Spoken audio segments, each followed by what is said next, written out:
Hello, welcome back to eBritish IELTS. Today we'll be talking about the first writing task for the academic part. Now for the first writing task, it is different for both the academic as well as the GT paper. So in the academic part, it is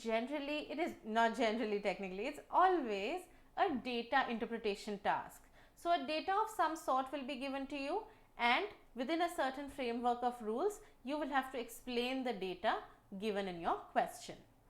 So now if you look at your screens, you will see that there's a certain, today we'll be talking about a line graph in particular, but before that, there are certain types of details that can be come across in your data. There are certain types of formats in which your data can be presented basically. So the first is a bar graph, the second a line graph, then there's a pie chart, a table, a flow chart, a diagram, a map or a plan. Now in different videos we'll be talking about different sections, but for today we'll be focusing on the line graph. Now for a line graph, let me just show you what it looks like. So this is what a line graph will look like. They have given you a question like the graph below shows whatever it is showing, and the line graph has both an x-axis and a y-axis, and they are using lines to denote the rise and fall of whatever commodity they are talking about. So this is the data given to you. This is what you have to interpret and explain in your own words.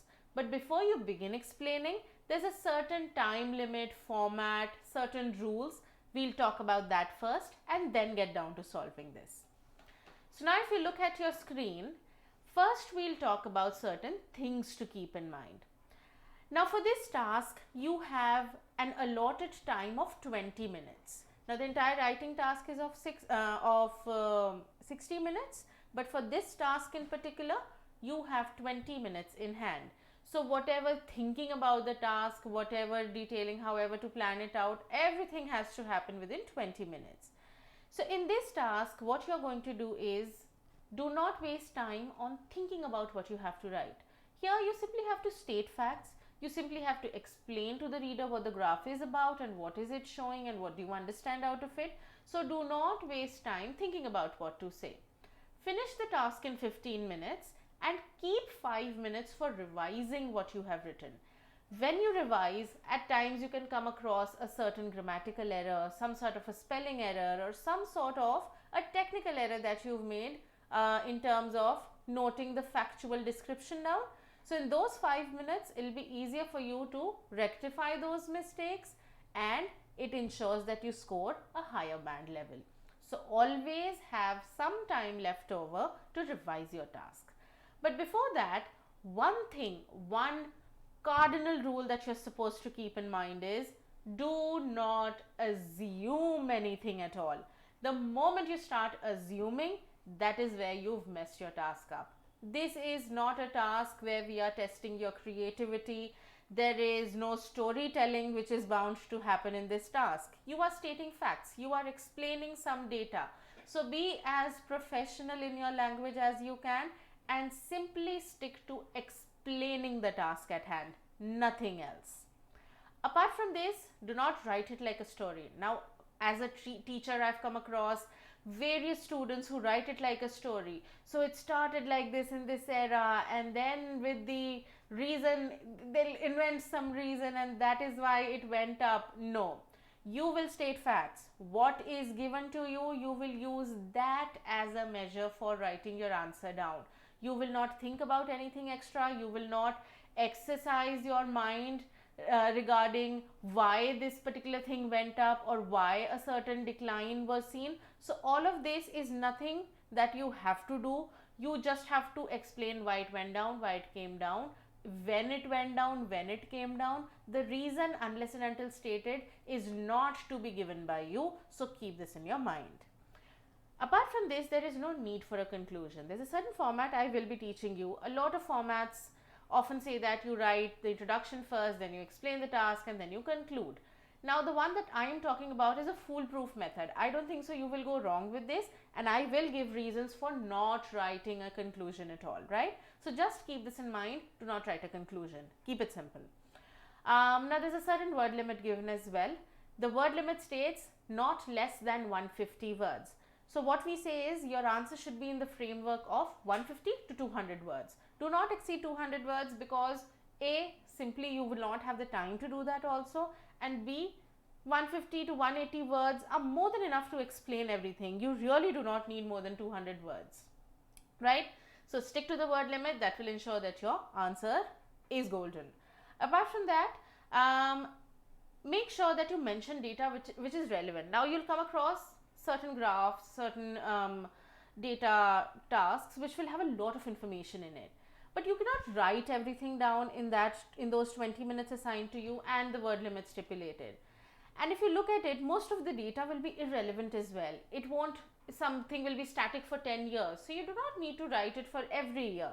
So look for yourself, understand for yourself what is relevant, what is important. Talk about those things when you have a lot of data specifically. If you think you can leave something out and it will not impact the task in any manner, feel free to do that, not a problem. But make sure that all relevant data, all relevant information is provided in the task. Last of all, avoid repeating words, avoid repeating phrases. Make sure that the language sounds dynamic. Do not change the facts or do not change the data in the same type of sentence structure that you're using. So try to come up with different ways of saying the same thing and inserting data for different areas. For example, instead of saying in 1994 the level of population grew, in 1995 the level of population fell, in 1996 the level of population grew again. No, it's pretty boring to listen to it.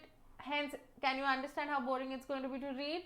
So instead of saying something like this, say something like in 1994 the level of population went up, whereas it suddenly declined a little in 95 and rose again in 96. So change up your words, change up the structure of the sentence, change up the phrases you use, and that will keep your writing fresh and light.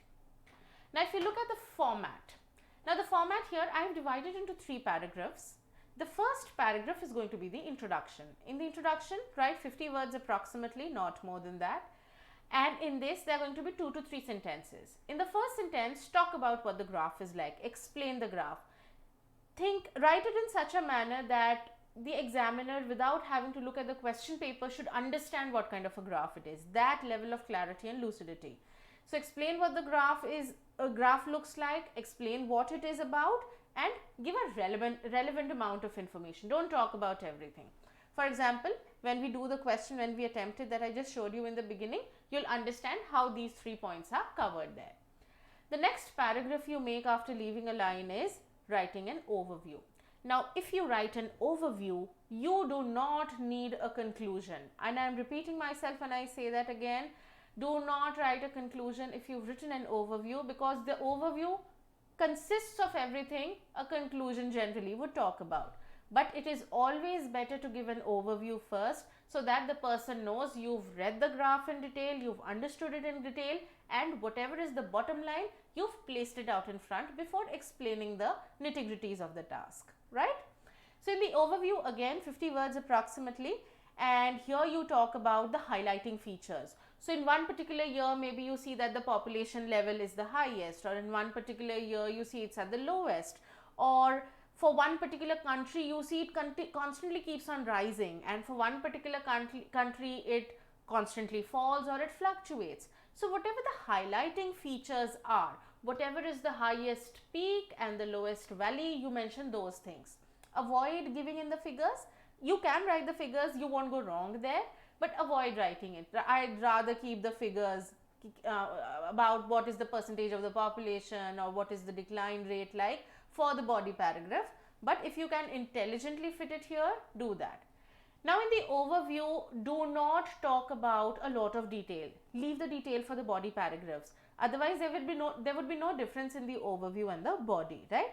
So just talk about the highlighting features. Whatever you see in one glance, whatever is like the most striking thing, which is the outlook of the entire data, talk about that, and not in much detail. So 50 words, you should be done with your overview. Moving on to the next paragraph. Now a body paragraph, one body obviously has to be made.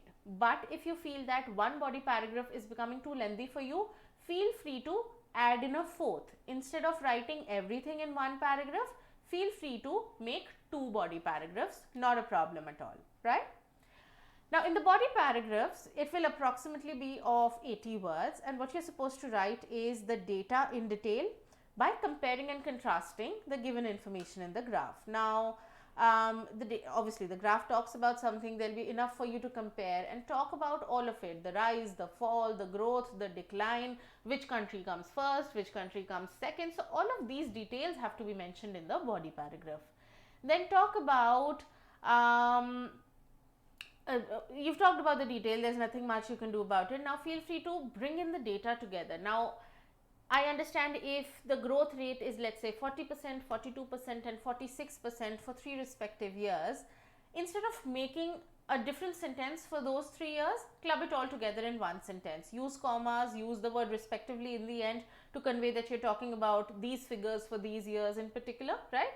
So, club the data together to ensure that the word limit is not breached, and you mention everything relevant as well. Apart from that, do not create your own data or do not reach any unnecessary conclusion. Talk about what is given, mention what is explicitly visible in the task, and do not try to bring in your reason for the sudden rise or fall. The moment you start doing this, your task will lose authenticity and you'll lose out on your marks, right? The next thing that you're supposed to do is, if the data becomes too much, this is something I've already mentioned. So, these are the 4 points that you basically need to keep in mind, the ones which are visible on your screen. So, this is what your body paragraph does. It basically talks about the entire data in detail, nothing else. Okay. Now, moving on.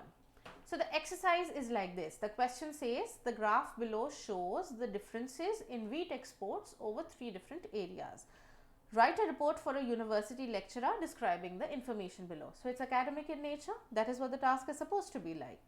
Now, the 3 regions here, the 3 different areas they have mentioned are Australia, the blue line depicts that, Canada, the red line depicts that, and the European community, right? And here you do not know what 0 on the y-axis, what 0, 5, 10, 15 are. Wheat export, yes, that is the unit. Now, you don't know whether it's quintals, you don't know whether it is in kilos, you don't know whether it is in some sort of volume. So, here when the unit is not clear, you will use the word units. So, 20 units, 15 units of wheat, 5 units of wheat. This is your language which you are supposed to use based on the y-axis. And on the x-axis, we have different years during which the exports have been charted, right? So, that's what the task will look like. Now, for your first paragraph, the introductory paragraph, read it. It says, the line graph depicts the changes in wheat exports that took place for the years 1985 to 1990. Now, let's go back to the task 1. So, these are the years. I did not write each and every year individually. I just wrote it. I wrote the first year and the second year because it's a continuous sort of a scheme given, right? So, keep this in mind while talking about the years. Then the second sentence says the changes mentioned have been for Canada, Australia and the European community. Now, based on this, you know that it's a line graph, you know what it depicts, for which areas does it depict it, and for which years in particular. So, it's pretty clear for you, it's easier for you to create a mental image of the entire graph in your head, right? So, what it looks like. So, that is what your introduction is supposed to do. Then you leave a line, come to the second paragraph. The second paragraph is the overview. Now, if we go back to the question again, what is it that we see? What is one striking feature? The red line is something that is like dominating the screen. We see that there's an erratic growth, and it's for Canada. We see that in the initial years it falls. It's at the highest though, but it falls in the initial years, and then suddenly the exports go up, and then there's a rapid fall, and then we see a slight incline as well. That is what you see. That is the first feature. And then apart from that, we see that Australia and the European community from 1985 to 1988, they are relatively on the same line, and then the growth for the European community suddenly goes up, whereas the growth keeps on declining for the Australian part of it. So, Australia sees a slight rise in the first year, whereas the European community sees a slight fall in the first year. Then the European community remains slightly static and then it goes up. But after the second year, the growth declines for Australia's wheat exports. This is what is visible from the first glance. So the striking feature here is going to be Canada's growth and then the sudden growth of the European community. That's it. That's the highlighting feature we find here. So in the overview, we write something like, overall, it can be seen that for Canada, the export of wheat has been relatively higher in comparison. That is what we see. On an average, it would definitely come out to be higher. For Australia and the European community, it has remained static mostly. On an average, that is what we are talking about. But rose and fell for the European community and Australia respectively. So it rose for the European community and fell for Australia towards the latter part. That is what your overview will be like. Understood? So that's how we write the introduction and the overview. And then when we talk about the body paragraphs, you're supposed to talk about the difference in the units of export and give the data which is starkly different. For example, mention the highest peaks and the lowest valley for the erratic changes in Canada. At the same time, mention the units for the years where they are relatively stable together and the years and units from where the growth or decline started taking place. So like I mentioned earlier, for the first 2 years it is growing, then it suddenly falls. So mention those years, mention the units. Now the units here are not exact once more. So what you're going to do is write something like 20 units approximately, 10 units approximately. So use approximation to denote whatever the data is like, right? So now if we come to look at it, this is how the first writing task is supposed to be attempted, and it's fairly easy. It's not very difficult if you look at it. So the more you practice, the better you get at it. You'll find plenty of sample writing answers on the internet. It's good to read, it's good to understand how to go about explaining a task, but unless and until you don't write one yourself, you don't get it corrected by somebody, it will be difficult for you to understand the level at which you stand. So we have our online portal eBritish IELTS. Feel free to log in, talk to trainers, submit your tasks, get it checked, get proper feedback, and that shall help you understand how to deal with the entire scenario, how to go about writing the entire task, what kind of mistakes are you making and what to avoid. And the band score for this is out of 3 bands. And since it's a pretty objective task, it is very easy to score 3 out of 3 bands in this first task in particular. Obviously, for the second task, we will lose out a few marks because it is a subjective task. But for the first one where you can score 3 on 3, try to practice as much as possible so that you can do that. Talk to people, feel free to drop in comments here. We'll get back to you as soon as possible. Do the best you can in terms of getting help. The more help you get, the better you will be at the task as well. And keep on practicing. Use these things that I've asked you to. Drop in comments. Let us know whether it worked for you or not. And all the best. Keep on practicing. Hopefully, you score your desired band results. Bye-bye.